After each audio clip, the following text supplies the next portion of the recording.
Hello, you're now tuned into Indie for the People with Nick Moosney. As I mentioned earlier in our broadcast, we are going to be welcoming some guests today. We have a roundtable discussion with some activists on the front lines. All right, so first of all, I just wanted to go around and have you all introduce yourselves. Jackie, why don't we start with you? Good evening, I'm Jackie Byers. I'm with the Black Organizing Project. We're located in Oakland. We just opened a chapter actually also in East Contra Costa County. So a little bit about myself. I guess my background is organizing. I'm the founding director of the Black Organizing Project. We're about, I guess we're a little over 11 years old. And we started a campaign in 2011 called Bettering Our School System, which the goal of the campaign was to really decriminalize schools, end the school to prison pipeline, and address the issues of mass incarceration, particularly of Black students, and also the issues of over-policing. And so we had a campaign goal that in 2020 we would eliminate the Oakland Unified School Police Department. And I hope to say that we are hopefully 2 weeks away from making that happen, 2 or 3 weeks. So I'm glad to be here, and just glad to be part of what feels like a really important movement, and you know, a really rare moment after doing this work on policing for 10 years. You know, it's felt pretty lonely. So this feels like amazing momentum. And I'm excited about what could come out of a horrible and sad situation. Thank you, Jackie. I could imagine that, you know, this moment is very exciting for you, even though it is coming from, you know, just really tragic circumstances. But and I'm really excited to hear about kind of your work around that issue as of recent, some of the actions you've been collaborating with some folks here. Let me admit some more people here. We actually have a lot of folks here. So we're welcoming some more folks. So for those of you just joining us, we're doing a roundtable discussion with some frontline activists out here in our communities, organizing marches, demonstrations, as well as direct action organizing. So, you know, email campaigns, phone making to city representatives, going outside of, you know, board members' homes to demand action from them. So we'll just keep it going here. We have, let's see, I see we have Michaela here from CURYJ. Hello. Hi, Michaela, how are you doing? Could you tell us a little about yourself and your organization? My name's Micaela. I go by Mika. I work with Communities United for Restorative Youth Justice. We go by CURYJ for short. We do so many different things. Where would you like me to start, on what we're doing right now, or like what we do in general? Yeah, sure. You could start wherever you like, what you're doing right now, or what is the purpose of your organization, and what you're doing now. So before the shutdown, a lot of our advocacy work was focused on restorative justice and community healing. We do a number of things between life coaching, which pretty much plays the role of case manager, but we try to decolonize and decriminalize the terms that we're using to mentor our youth, and which really is the best language to describe what the role should look like. So we support our youth and give them incentives to do what's in their best interest as it is, like getting jobs, signing up for school, building with their community. We also do a lot of community events. We hold public events with our communities that we work with in East Oakland, in the Fruitvale district for the most part. And we also have healing circles and community circles to offer space to our folks. We also have a youth internship called Homies for Justice that has organized public and community events. We've also have an internship. We also have the Dream Beyond Bars Fellowship that's for formerly incarcerated youth and young adults to elevate their voices and power as experts of their own lives and experiences, because they're the closest to the pain, are the closest to the solution. So we've been doing a lot of We do a lot of legislative work. We co-authored Prop 57. We have a community garden where it's just open for our community. We grow lots of medicines that are natural. So we have a lot of indigenous folks in our circles. So we grow sage, we grow our holistic medicines. We do a number of things, but since George Floyd's death and since the shutdown, we've done a lot of working from home. But once George Floyd's death happened, we started doing a lot of mobilizing and getting our people out there. We've been gathering supplies for our folks on the front lines and using our media to get the truth and real story out there. So on Monday, we saw the youth-led protest that was very peaceful and had many families out there. Children were there, pregnant women and everything. And then we went and we were met with violence from the police, and it wasn't even curfew yet. And we were tear gassed and we were shot with rubber bullets, and our families and our youth were out there. And the police lied and said that they were being threatened and that we started to get violent. And then Libby Shaft also lied and said that no youth were harmed. And we know firsthand that that was untrue. So we're doing our part to get the true stories out there. We're doing our part to mobilize our people. And we're just doing our best to try to make things happen. All right, thank you, Michaela. Yeah, we definitely want to go into kind of what happened on Monday in Oakland. We'll get a chance to talk about specific demonstrations, but thank you for sharing, Michaela. Amazing work that you're doing with your organization. Thank you. For being here. We're going to keep things moving. And if we do have a lot of folks here, so if we could maybe keep it to about a minute, you know, and we could just kind of cycle through so everybody can get a chance. Just everybody who's tuning in, this is Nick Moosney here with Indie for the People. We have a panel of activists here on the front lines on the police defunding movement, you know, ending mass incarceration, as well as Black Lives Matter movement, supporting Black communities, but a whole array of issues that these folks are addressing in their organizations and in their advocacy work. So just moving right along here, James, why don't we go to you with the Anti-Police Terror Project? Sure. My name is James Birch. I'm the Policy Director of the Anti-Police Terror Project. We seek to end state violence in communities of color and work to end policing. We do a number of different things at the Anti-Police Terror Project. Central to our work is family support families who are victims of police violence. As I believe was said, we're out in the streets. There are still folks in the streets with CURYJ right now, and then supporters from across this coalition, supporting the family of Eric Salgado, who was murdered by the California Highway Patrol just 2 days ago. And so we support families from a horrible moment like that throughout, however long it takes them to, however long they want our support, honestly. However long that may be, but certainly through the criminal trial and the civil trial and all of the very long road that they go through in their fight for justice. We also fight for policy. We've been running Defund OPD, which has been a campaign, defund the Oakland Police Department for the last half decade or so. And in the interest of time, I'll just leave it at that. We do many more things, but again, it's just our focus is state violence and primarily through the lens of policing is what we're seeking to end. Thank you so much, James. Appreciate you being here and spending the time with us. So for all of you, I know this is a very busy time as so much is moving within our communities and across the nation, around the world, really. So I do appreciate you taking this time. For those of you who are listening, I believe the KXSF website is down right now, but if you download the app, you can listen there. So for those of you who are listening there, I am recording this meeting in which we will distribute through all our media sources. So this resource will be available for the community through video.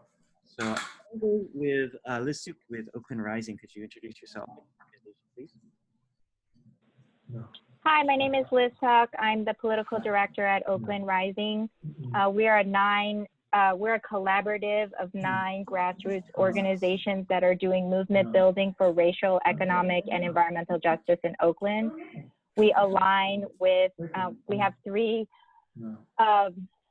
visions and strategies that we work with, we try to align with, we try to flex people power. So we bring folks together using an outside strategy. We do door knocking. We do a lot of the civic engagement work. We engage our volunteers, engage through our collaborative partners to come through and talk to folks about the issues that are on the ballot and things that matter to our community. And then we also flex people power by getting people to come out, right? So we can contact large swaths of people very quickly, and we represent those folks of the flatlands of Oakland and East and West Oakland. And we've been branching out more into Alameda County because we know that the sheriff is one of our next targets for 2022. And then the third thing that we do is we try to do leadership development for folks around, and so that we can bring electeds into the space and then prepare them for the rigors of what that looks like, as well as bringing more progressive voices into the space that come up from the bottom, right? We don't need folks that, like, one of my dreams is to actually get a monolingual Spanish-speaking immigrant,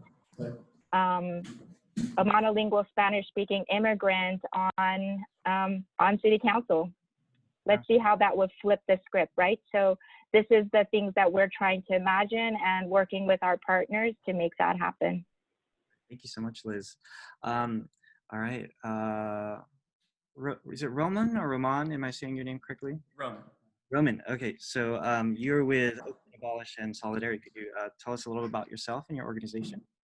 Yeah, so I'm with Oakland Abolition and Solidarity, and just to sort of keep it like really, short and respect of time, our work revolves around direct support to prisoners who are self-organizing and to build political relationship with folks inside to help them build capacity for them to organize as a class. Our work is not just like a singular project. It spans across multiple different fronts. We have been, working on a jail support project at Santa Rita for the past few years, and we have been in partnership with Anti-Police Terror Project to expand our program over in Santa Rita. We are doing correspondence with folks in facilities all throughout California. We are building support for phone apps to, in facilities where people are being tortured. We also are recently launched a bulletin to amplify the voices of folks who are raising concerns inside Santa Rita Jail. And in general, we are focused on building awareness around autonomous organizing and activity of folks inside. That's changed a lot, especially in like the last, not just with COVID, but also even in just response to all the demos that are occurring, all throughout California. Just in the post-COVID alone, we've been organizing with emergency footing and having to respond to both the needs of like prisoners who are organizing and also outbreaks in California facilities.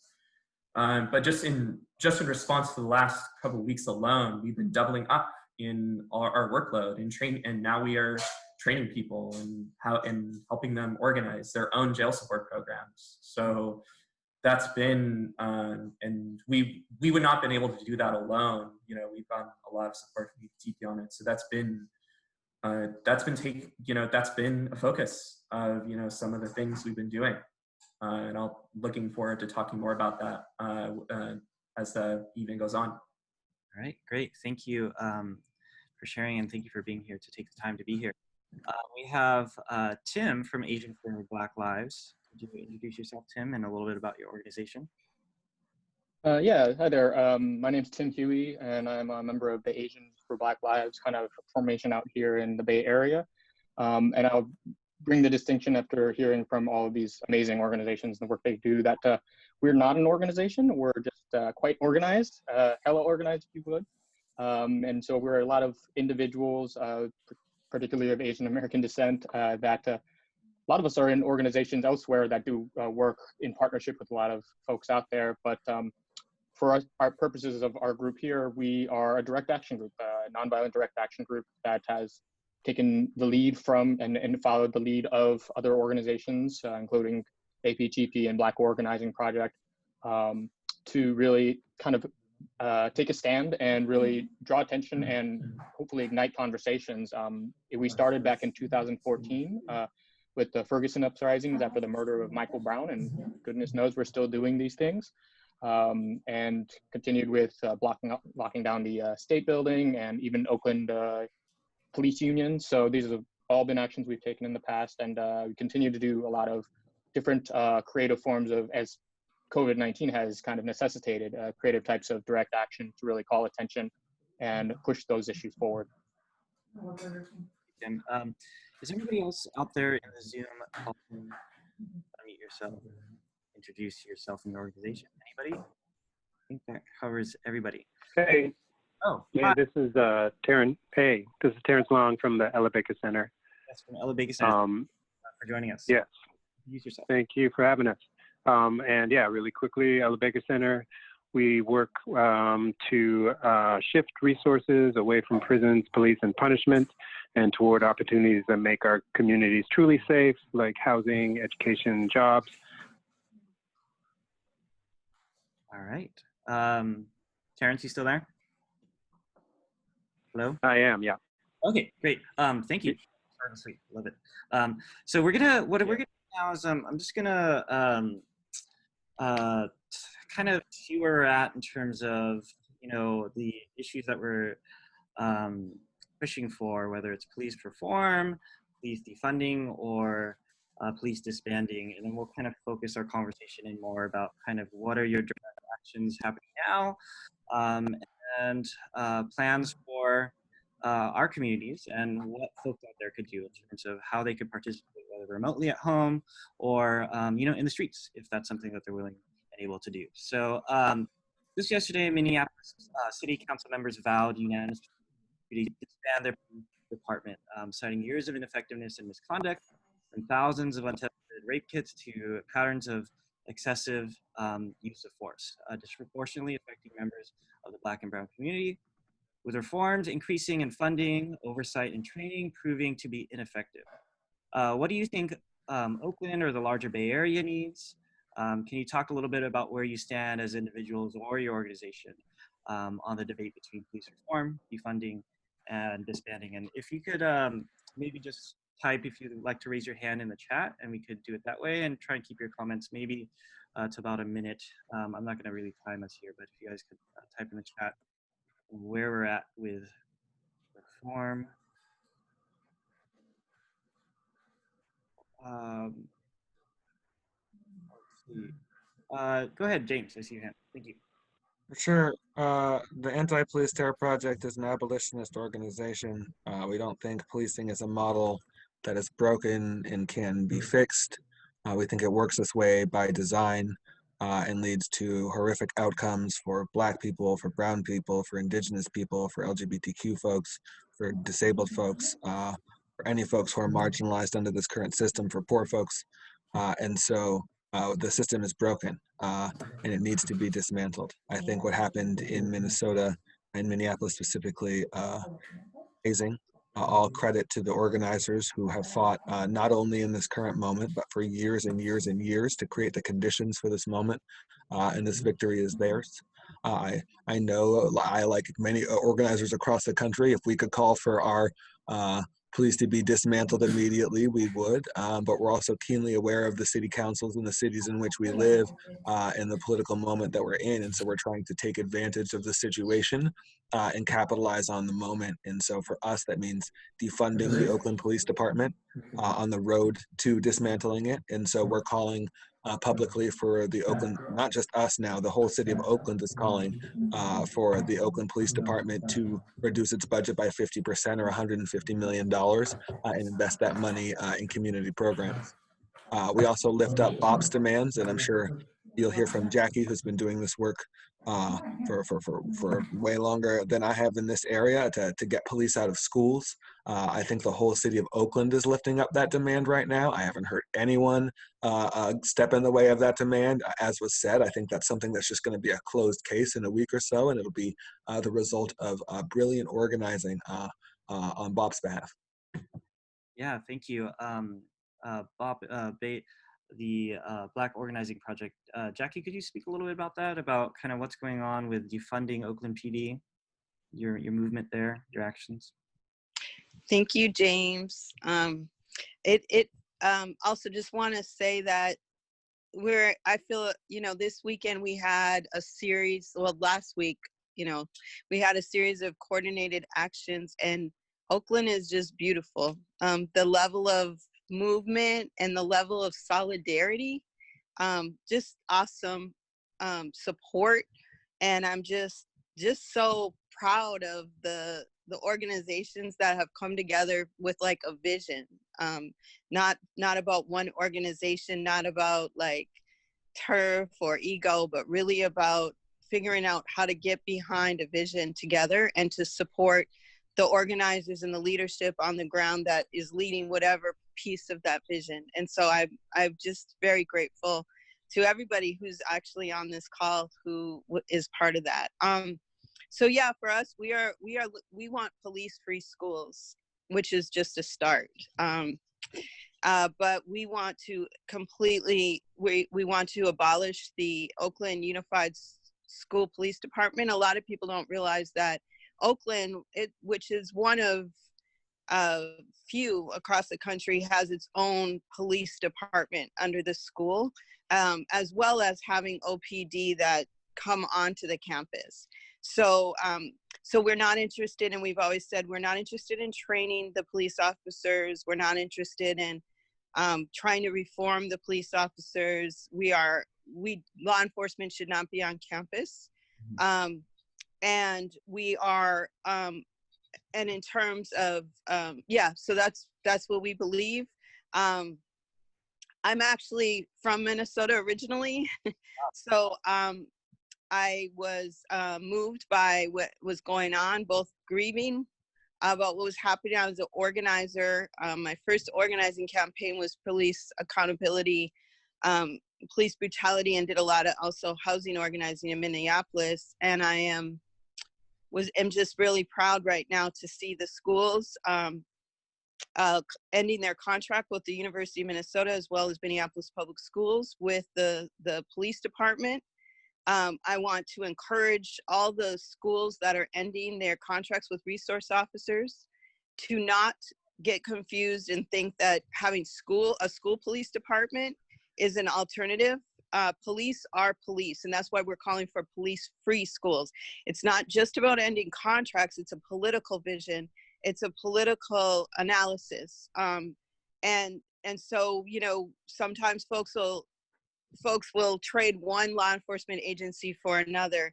It's also why we call for Black Sanctuary, which is a position to stand in defense of all students, including Black students who deserve sanctuary in schools, and stand in defense of students not calling law enforcement, Homeland Security, ICE on any student. So we see all law enforcement agencies as part of that same system. So I'm proud of what's happening in Minneapolis. I hope it continues. And I think this is a step in the direction, and it's going to take a long haul fight to make sure it's real transformation. And we need to look at this nationally while we're winning locally. Yeah, thank you, Jackie. And thank you for all the work that you're doing with OUSD and, getting the police out of our schools. I think you're hinting at a larger issue here that, it's not enough people are seeing through history and data and track records of police department and reform that, throwing more money at the police departments, providing more training is proving to be ineffective in terms of creating real change and rebuilding relationships with the police and our communities. So I was wondering, perhaps Terrence or maybe Roman or anybody here could speak a little bit about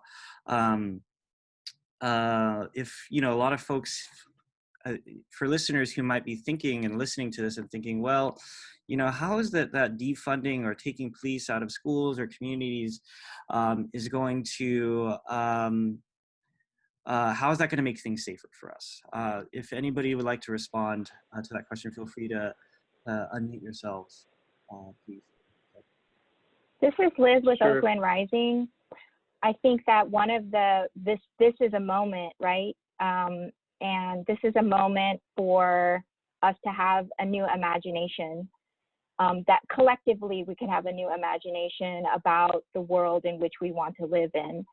And I want to be really clear that this is not a new imagination, right? We want to see the fruition of an imagination of people who rose up against oppression from the beginning, right? This is something that is worldwide and also really indicative to the United States, that when we speak about the institutions of racism and slavery and colonialism on this country, we only talk about it from the stance of the oppressor, and we don't speak about it from the terms of people rising up and opposing that. And this is one of those moments where actually the conversation is centered around the oppressed people, and this is that moment where we can begin to then talk about and have conversation about what real safety looks like.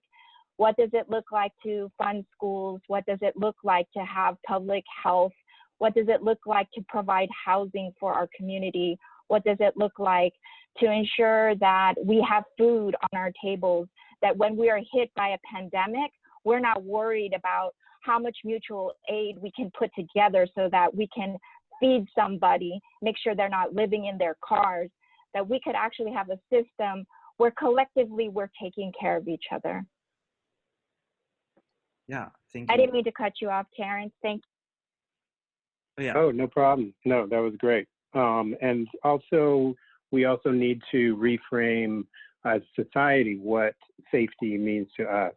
A lot of the work that the Ella Baker Center does is to reimagine what it means for our communities to be safe and why it makes so little sense, especially for Black folks, brown folks, marginalized communities, to be have these militarized, armed, state-controlled, really soldiers in our neighborhoods as a way to keep us safe, when there's ways that as a community we can keep ourselves safe. And the things that do that are good jobs and housing and education. We have an annual event called Night Out for Safety and Liberation that started after the death of Trayvon Martin at the hands of a neighborhood watch captain. And it is an alternative to the National Night Out events that police put on with communities. And at our events, Night Out for Safety and Liberation, we, community members all over the country get together. And last year it was about 30 cities that participated, and continues to grow. And at these events, they're all based around communities coming together and talking about what it means to keep each other safe, and how to do that beyond the idea of what policing is in this country. Thank you, Terrence, from the Ella Baker Center. You're now tuned into KXSF, KXSF.FM online. You can also download the official KXSF app to stream us from any smart device. This is Nick Musney here with Indie for the People, KXSF LP San Francisco 102.5. We are joined by a panel of activists here on the front lines of the Black Lives Matter movements, as well as the defunding the police movements here in the Bay Area, particularly in the East Bay. But these folks here do work in the community on a wide array of issues, just putting these issues to the forefront of the conversation and their advocacy work with the larger movement that has been happening throughout the United States and around the world, kind of sparked by the death of George Floyd. But it's so much bigger than that, as we see a whole history of police violence, systemic racism that we see within our police. And kind of what we're talking about now is reimagining what it means to keep our communities safe. By defunding in order to disband the police, what some might call a very radical idea, is something that's coming into the mainstream conversation now. But these folks here have been working on it in different ways for years. So would anybody like to add to the conversation here about, in response to how does defunding or disbanding police make our community safer? For sure, I can just lift up like the numbers we're talking about, so to ground this in a current reality. So the Oakland police budget is $300 million a year, right? And I think that that's even a hard number for folks to grasp. So you can say, what could you do with $5 million, to make a targeted change, right? And then you could do that 60 times, you know what I mean, with $300 million a year. There's just a remarkable amount of money that's essentially thrown away. And we consider that along with the facts that both the Oakland police budget has doubled. The Oakland Police Department budget has doubled over the past decade or so, with no correlation with an increase in crime. It's just we're not getting any return on the investment, even from the most optimistic of viewpoints. And then the reality for our people is that what the police serve as is a vehicle for terror. They terrorize our communities. And so it's not just that they don't keep the public safe in what is commonly perceived as safety, but in addition to that, they terrorize our communities, they traumatize everyone, and they make it very difficult to exist in society for many folks, due to the constant fear and constant harassment of this state force that has entire control over the well-being of folks' lives. All right, thank you, James. Yes, really important to look at the data in terms of kind of how much we spend on policing our communities versus what is the real return on the investment. How we're not seeing a correlation between decreases or increases in crime rate versus police spending in our communities. So we really have to rethink our budgets here, as Terrence and Jackie and a lot of folks here were saying. I wanted to ask, to go to Micaela to see kind of what you're kind of thinking about how the youth is positioning itself within this conversation. But before that, I wanted to go to Roman in terms of, I know you work kind of on what I feel is the result of the arm of the police with folks in the incarceration system. So how does your work fit into this longer conversation or longer movement of rethinking safety and community support? Yeah, absolutely. I should note, in sort of conjunction with some of the budgetary talks, is that the city of Oakland just voted to authorize over $300 million to the Alameda County Sheriff's Office over 3 years.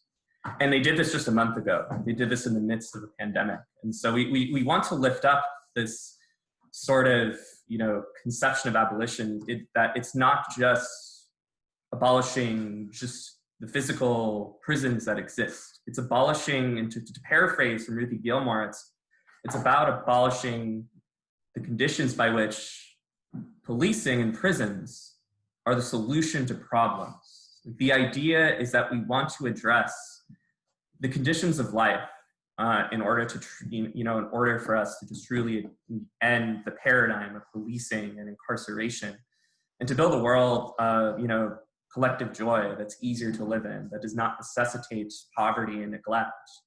And that's part of our role in abolition. In part of, for example, in our jail support work, is that a lot of folks come out of Santa Rita jail completely traumatized. And just the fact that we're able to, support them with just, a ride home and, food and care and listening, just to recognize their humanity alone, because the state is not doing that for them, and they won't.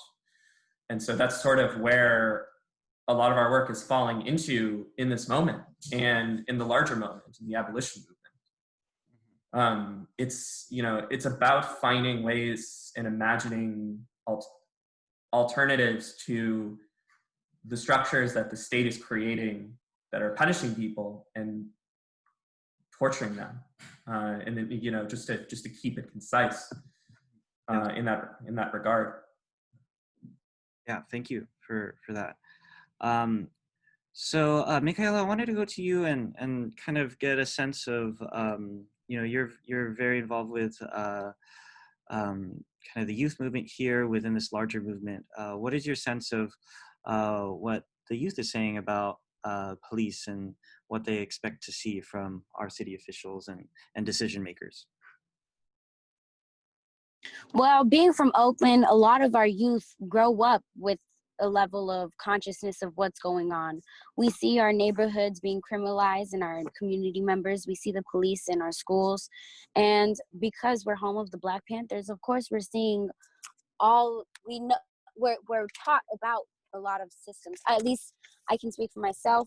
I went to an amazing school where instead of regular history class, I had African American her story, I had racial studies, I've been in internships. There's so many resources in Oakland, and yet not enough at all.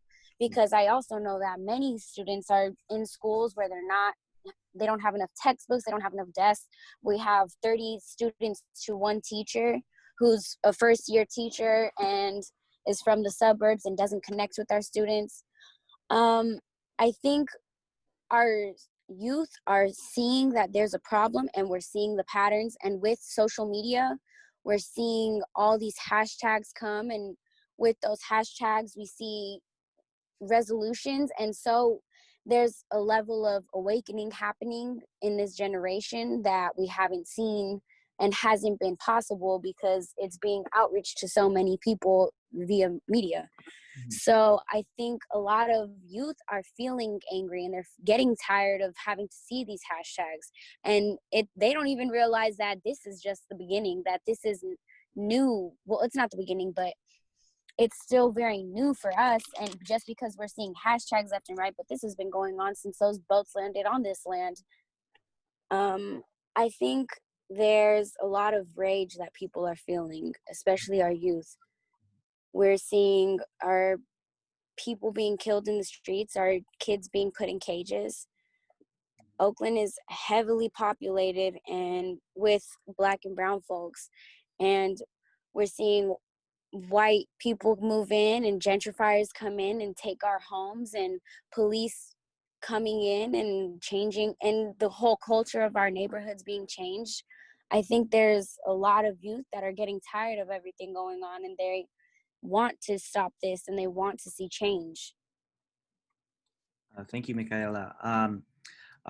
I wanted to ask you a little bit more about just kind of the protest that you alluded to in your opening statement on Monday that was organized at Oakland Tech, and kind of what that looked like behind the scenes and what youth could do kind of moving forward to, if they want to join in on some action. And then, Tim, I wanted to go to you to talk a little bit about allyship within the Black Lives Matter movement. But before that, I just want to let you know that we have over 120 people listening and tuning in right now. So there's a large community out there, and we're recording this, and we will distribute this video. This is a great conversation we're having here with a lot of leaders here on the front line of the Black Lives Matter movement, the Defund Police movement, as well as a lot of other issues pertaining to the Black community, communities of color in particular, and lower-income communities. A lot of great advocacy work here in this. Michaela, could you tell us a little bit about the kind of what goes on behind the scenes to organize a protest like we saw on Monday? For those who didn't see the news or weren't there, thousands, I think it was 15,000 people, I want to say, Michaela, gathered from Oakland Tech to Oscar Grant Plaza, Franco Gawa Plaza, in front of City Hall of Oakland. A very peaceful protest. Police, a curfew was announced either during the protest or shortly before. For 8 o'clock, a curfew was announced, and police started detaining protesters around 7:45. Could you tell us a little bit about the behind the scenes work that went into that, Michaela, and kind of what that was like?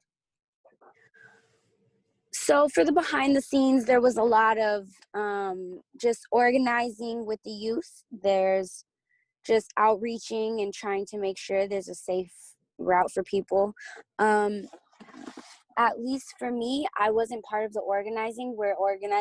We helped organize today's protest and vigil for Eric Salgado, and then we're also organizing a few other actions, but I didn't help with that one. I can tell you what it was like being there. Talk about what goes into any type of organizing that you do, kind of what does community outreach look like? How do you get folks to show up? A lot of it is just planning what you want it to really stand for. You want to make, it's not just you going out there and marching. That's not all there is to it. It's about what you want it to mean and what it means to you and what you need from what the results are should be from that protest. A lot of protests have demands. And so we're seeing a lot of protests just advocating for police reform right now, which has been the focus of a lot. I think we're actually planning one right now. So we have been focusing on speakers that we think stand for what we believe and just people who will show solidarity and are also the voices that we need to be hearing, because the allies need to play their role as allies, and we need to have those Black voices uplifted right now. That's what the priority is. And we also need to have our youth who are dealing with this criminalization firsthand. Their voices need to be heard. And we're trying our best to try to make that happen. Nobody knows what's best for them except for them. Mm-hmm. And so we want to try to make sure that's what's happening. Right. Thank you, Michaela.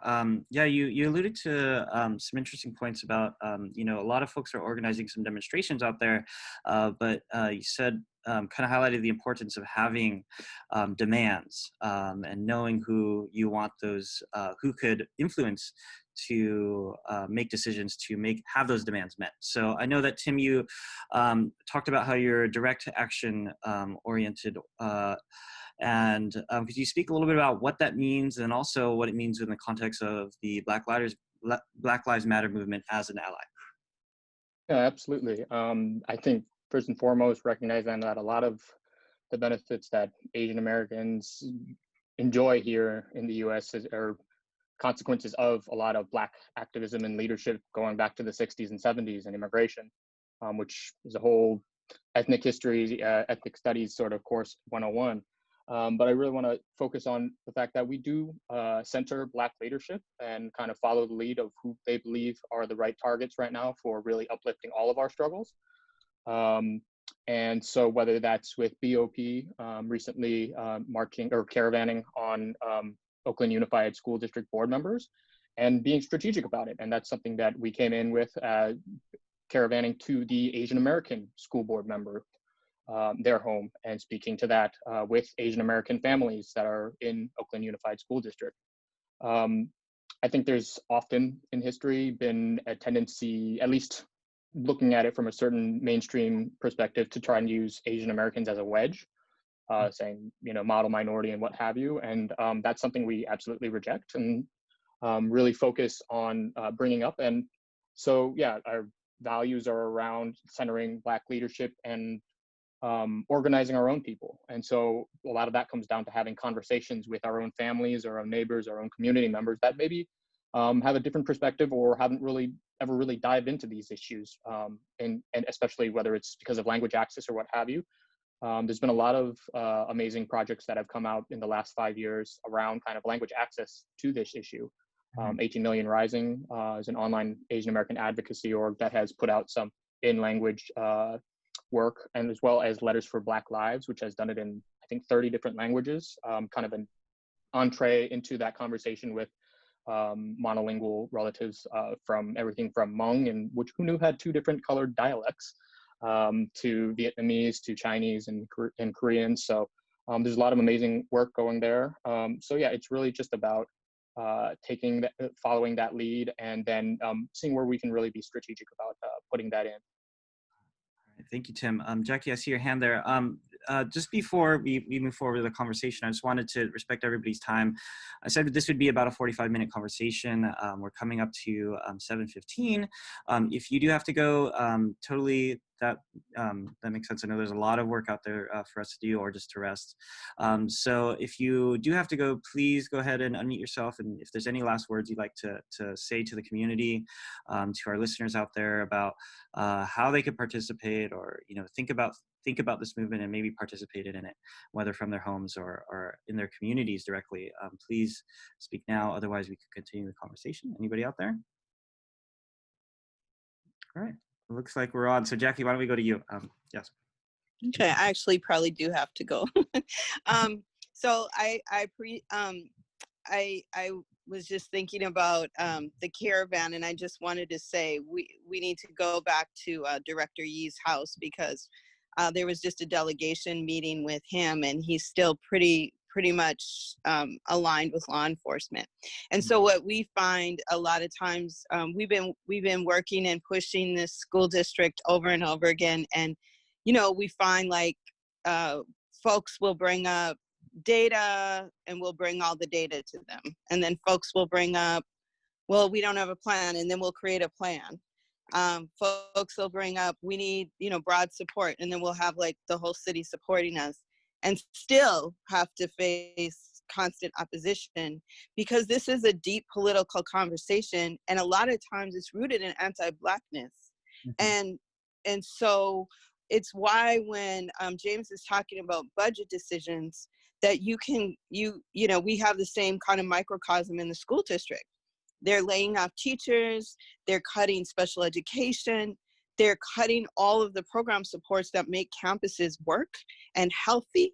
But they'll, even though the community has been saying we need to cut the police, we need to cut the police budget before we make cuts to these, to counselors, mentors, restorative justice, all the things that students are asking for, even nurses, at a time when we're in a public health crisis, they slipped increases, they slipped raises to law enforcement. They don't. So it shows you that it's not just a budget issue. It's not just about data and proving and figuring out.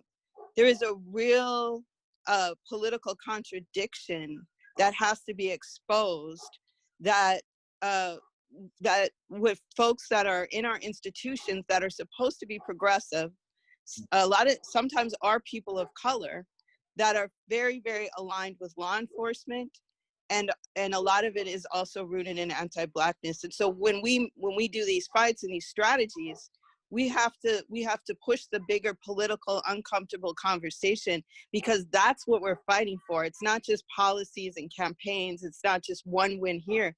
We're fighting for something bigger, and that means that requires us to have those difficult conversations. And so I just want to say that while I'm claiming a win, we got a lot of work to do to make it happen.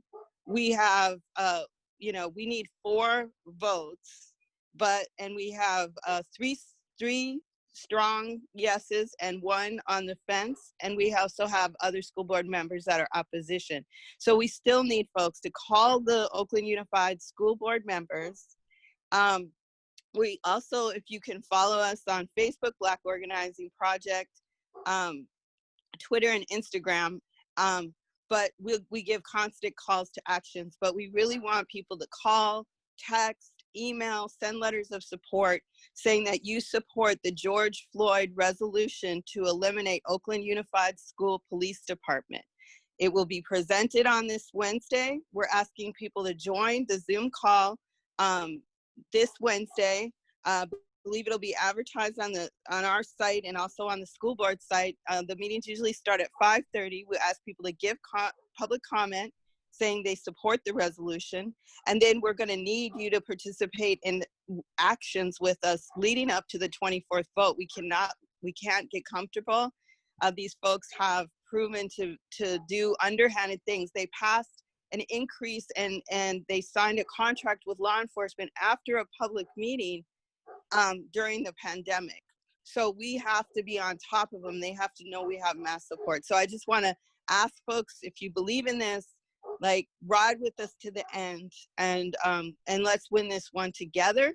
And so call the school board, email them, send letters. If folks, you get on the phone and they say we support it, then solidify that support. Like no one should be immune to pressure right now. Yeah, and again, we'll be also doing calls out for actions leading up to the vote. Yes, Jackie, thank you so much. So much to unpack there in terms of all the systems within our local governments, as well as a call to action most importantly, so please follow at Black Organizing Project on Instagram. Find them on Facebook to get those numbers for OUSD school board members to have them vote to defund Oakland PD in our schools. So anybody would like to respond to anything that Jackie said? There's a lot there in terms of kind of her organizing. So let's go with James and then Liz. For sure, and I want to lift up the call to action there. These things make a huge difference in a moment like this. This is a tremendous amount of pressure on the Oakland Unified School District Board, and we really need to bring home this victory and support BOP as they carry this across the finish line here. So it's not over till it's over. The dirty tricks that are referred to is how government plays the game. I just want to lift up talking about contracts that were passed without popular approval. Last year, when several members of the city council were leaving in Oakland, they signed a 5-year contract with a 12.5% pay raise for the Oakland Police Department, despite the fact that we've been saying defund OPD for years with popular support, and they asked for no input. And in a situation like this, where we've cut our Parks and Rec and youth funding by a proposed 20%, and other departments across the board by about 10%, we're looking at a 1% cut proposed for the Oakland Police Department, right? We're in a financial crisis right now in Oakland. We have a budget gap.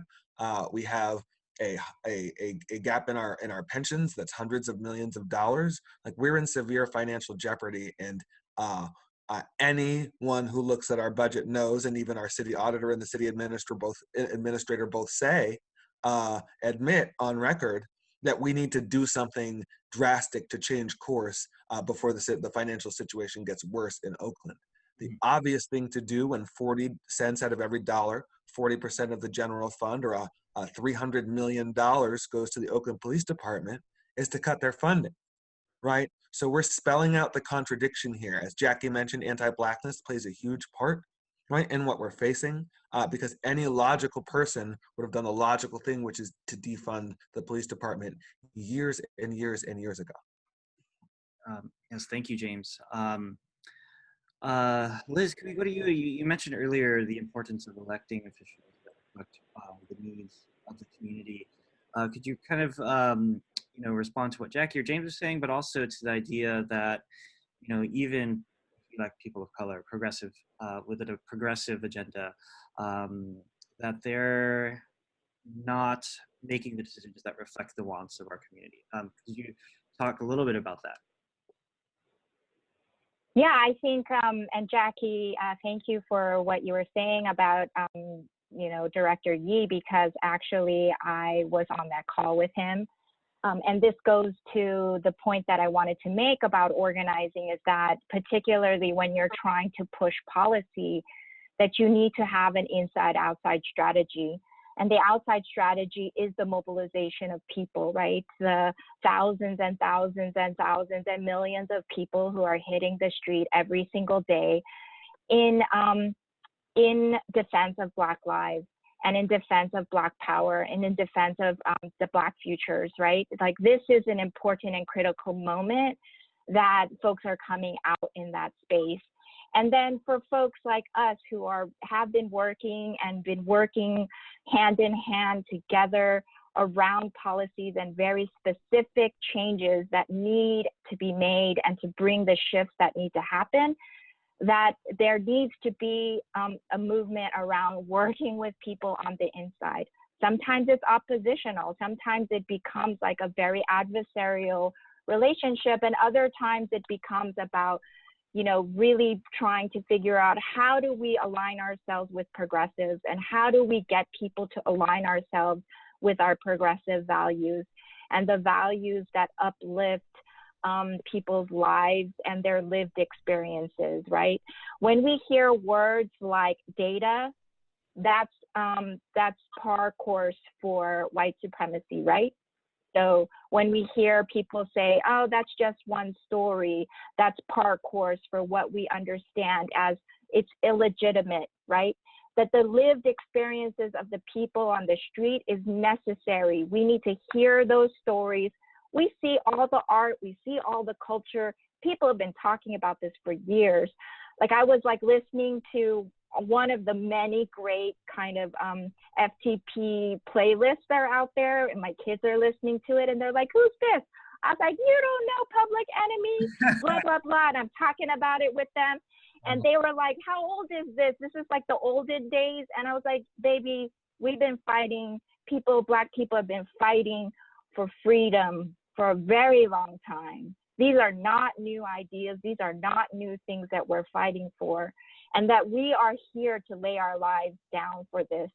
And so I think this is really critical, is that we need to build up leadership from the ground up, from people who are doing the work, the hard work, to get them in places where we can move it. One of the reasons why it's so hard to move anything in Oakland is we're always 3 to 4 on our votes, right? It's always 3 progressives against 4. And so the progressives are always like, help us, help us, help us, right? And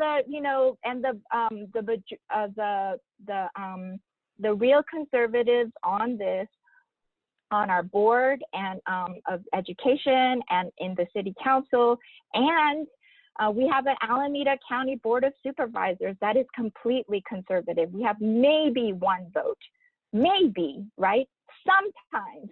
So this is critical, that we need to make these movements happen. And I used to be somebody that was like, fuck the electoral system. I'm sorry, I don't know if I can say that on the air, but fuck the electoral system. And now that I'm in this place where I'm working in that place, that I understand that those policies directly affect our people's lives on a day-to-day basis. That once we saw this pandemic hit, we saw the homeless folks who are directly impacted, right? We were making these judgments. Ella Baker Center had been working, and CURYJ had been working on Santa Rita, saying this is gonna be a problem. Being incarcerated is not a death sentence. And they didn't listen. And instead they funded the sheriff's department $318 million. Like, this is critical, that we need to have this inside strategy, and we need to have a massive, massive outside strategy where everybody's coming out, everybody's telling them that if you don't do what we're asking you to do, we're coming after you. Yes. Yeah. Thank you.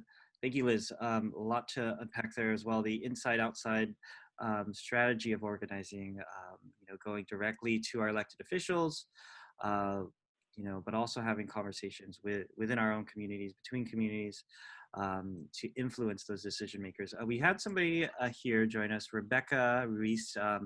Do you want to introduce yourself? Sure. We're on the radio or something? Being recorded. Hi, I thought we were just debriefing. Oh, okay. Sorry. Go ahead, Rebecca. Huh? Go ahead. I'm Rebecca Reese. I work with Anti-Police Terror Project. We just got back from the Eric Salgado vigil, which the youth led, which was incredible. Kat's daughter and Carol's daughter and other youth. Yeah, it was amazing. But just to kind of comment on the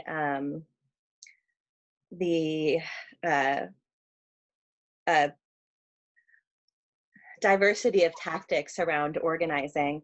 I've been kind of thinking, I feel like we are in sort of like, there's this gateway that's open right now that, we've been in before, during Oscar Grant, during Black Lives Matters, that doesn't always stay open, right? And we know it's going to close. And so looking into ways to build coalitions with people who wouldn't normally feel confident enough to take up an anti-police platform or a defund platform, and figure out ways to make agreements with them right now to kind of lock them into that. So in a year or whatever, when this isn't, if in a year this dies down, we still kind of like have them with us. So that's sort of my way of thinking about like how do we kind of capture these new people, and these kind of like these organizations that wouldn't normally be speaking out as vocally as they are right now. Mhm. Hey, James. Hey, Rebecca. I'd love to give context, y'all. Rebecca has been out in these streets for weeks at large actions, at small actions, at car caravans, at curfew breaking protests, everywhere, really putting in the work tirelessly. I can't even believe you're awake right now. And so I know a lot of the questions have been like, what is it like to organize in this moment? It's to, like Rebecca said, recognize that it's a moment and take full advantage of it. And so I've seen Rebecca sacrifice all of her energy for the movement, all of it. And it's moving. And so that's what's required of us at a time like this. We know that. And we're all just trying as hard as we can to get as much as we can on the pathway to liberation and abolition. And know that we left it all on the field when this moment, if this moment comes to an end. Thank you. Yes, beautiful context there. I do want to wrap things up a little bit, but in that spirit of, taking advantage of this moment. If you could just go around, and if you could say, in this moment, people out there who are listening, whether, they're for Black Lives, but maybe not for defunding or disbanding police, or maybe they're a leader of an organization who just, wants police reform, or just, somebody watching the news, not knowing what to think. What do you think in terms of somebody who, might be interested in learning more or participating actively? What is your advice to them? What could we do here locally? Roman, if we could start with you, and then we'll just go around. Yeah, absolutely. There's a few general things. It's going to take time to find out like where you fit into the work. Like, I think there's like a capitalist notion that opportunity just like falls on your lap. It's like a product. It just, it just comes to you. And that's not really the case. It takes experimentation. It's slow, and, it takes, sometimes days and weeks to really like find your, where your belonging is and your connection to the work. And like, sometimes in the early on in it, you have to ask yourself, what is the meaning of what is your connection to it? What is your proximity? What is the meaning of it to you? And that's something that's really important. Especially I've been involved in Oakland Abolition Solidarity for a few years, and I've worn many different hats, in terms of doing jail support and doing back end work, and everything. The work will grow and the need will grow and evolve as the circumstances change. Additionally, you want to look for formations that are rooted in the material conditions of everyday life, that are not just performative, that are not just centered around theory. It's not just, the work is not just going to marches or, interrogating, theory in a book club. It's about changing the structure of society that makes poverty, policing and prisons not a paradigm. Along with that, you want to find people who are going to ask those critical questions of, why do these things exist, and how can I change them? How can I upend them and uproot them? It's a lot of organizing too. Is part of it is about, a lot of it is follow up. A lot of it is about facilitating the involvement of others. And people need an opportunity to, step up from, just, being a bystander and to being a participant, to being a planner and a facilitator. Yeah. There needs to be a pathway where people can step up. For us, like in our jail support work, that translated to us training people. That wasn't just something that, we anticipated. It was just something that happened. We had a political education tradition, but as of today, in just the past weekend alone, we've organized and trained 80 people in how to do their own jail support. We've never done that. And that, sort of action comes out with, being able to adapt to the circumstances and allowing for, build it, the ability to build collective joy with other people to flourish. All right, thank you, Rowan. Just wanted to say that even though, this is KXSF, we're based here in San Francisco, we're mostly centered around, an East Bay conversation, Oakland, but, these actions, these organizations here doing this advocacy work, around these budgets, around these decision makers are just, one example and a very, common example that we see across the bridge, all through California and all through the United States. So even if you're listening in San Francisco or anywhere outside of the East Bay, there are organizations like these advocating for these same issues. So just wanted to mention that. Yeah, could we, Terrence, are you still there? Terrence? Oh, yeah. Hi. Yeah.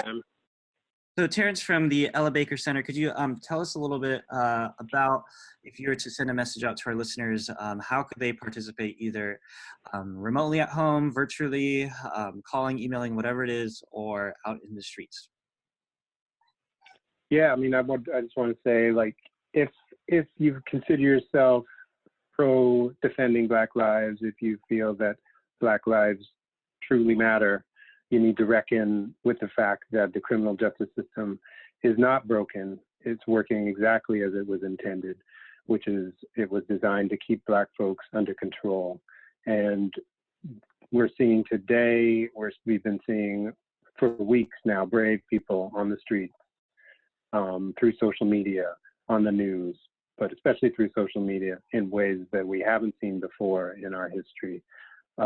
Seeing the bravery, seeing how police are reacting against people rising up and exercising their rights to speak out with violence. And we need to take that anger and make sure that our elected leaders and our officials are as brave as everybody that's out on the street today, and are brave enough to scrap anti-Black systems and to listen to what the people are demanding right now. And I think, like many folks have said on this call, we've got to act locally. Nothing's going to change if 4 cops in Minneapolis are held accountable. It's about making sure that the systems are really changed from the ground up. And in Oakland, there's a lot of work to do, as everybody said. I think there's the Black Lives or the People's Plan for Police-Free Schools that the Black Organizing Project has put together. It's amazing. People should check that out and call their school board officials and make sure they shout that out. There's also the new Black Deal that we want city council members to really adopt. And the Alameda County Board of Supervisors continues to fund the Alameda County Sheriff's Office and increase their budget, even though jail population has been decreasing for years and years. And as it's been called out, they just recently increased the budget even more during the pandemic. So really want to just take this national focus and make sure it's turned local, and we make sure that our local officials are held accountable. All right, thank you, Terrence. All right, so I just wanted to go to Tim, and then we'll go to Rebecca and James for your closing statements. Go ahead, Tim.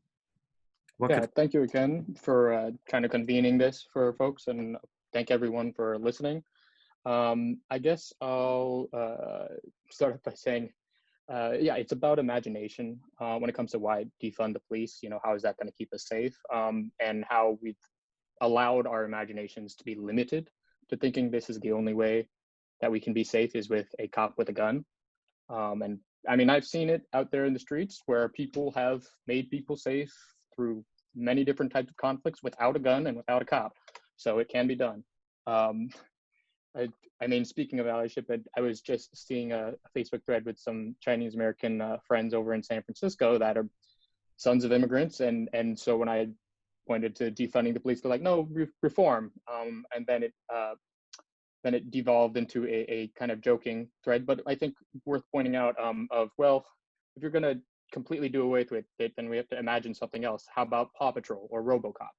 And really, if Hollywood can come up with those things, and I would have issue with some of that as well, but that, yeah, there are other things that are possible, and it doesn't have to be in the same framework. And I was just listening to, and of all things, it sounds cliche, an NPR podcast this afternoon, Throughline, that featured Khalil Gibran Muhammad, who teaches over at Harvard, and talked about how there's been over 100 years of documented, quote unquote, blue ribbon reports about how, you know, police can reform and how they can change and regulate themselves and things like that. And it sounds the same, whether it's from 1917 or 1992.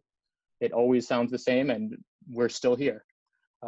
So I think it really comes down to, you know, what can we imagine beyond this? And also, one thing you alluded to, Nick, earlier was talking about how people can plug in beyond just marching in the streets, because that isn't for everybody, and not just because of their own kind of mentality around it, but also safety-wise, right? Especially now during COVID-19. So I think it's worth pointing out that, yes, making these phone calls is critical. My parents right now in suburban Contra Costa County are phone banking every day of the week, it seems like. I mean, and they're doing a political route around turning, you know, Arizona blue and things like that. That does contribute things and potentially put people in power that can maybe vote a little differently than has been in the past. Same way I've seen amazing artwork that has come out of people that maybe can't be out in the streets for similar reasons. And just organizing, whether it's parent groups pressuring the school board or locally within your neighborhoods.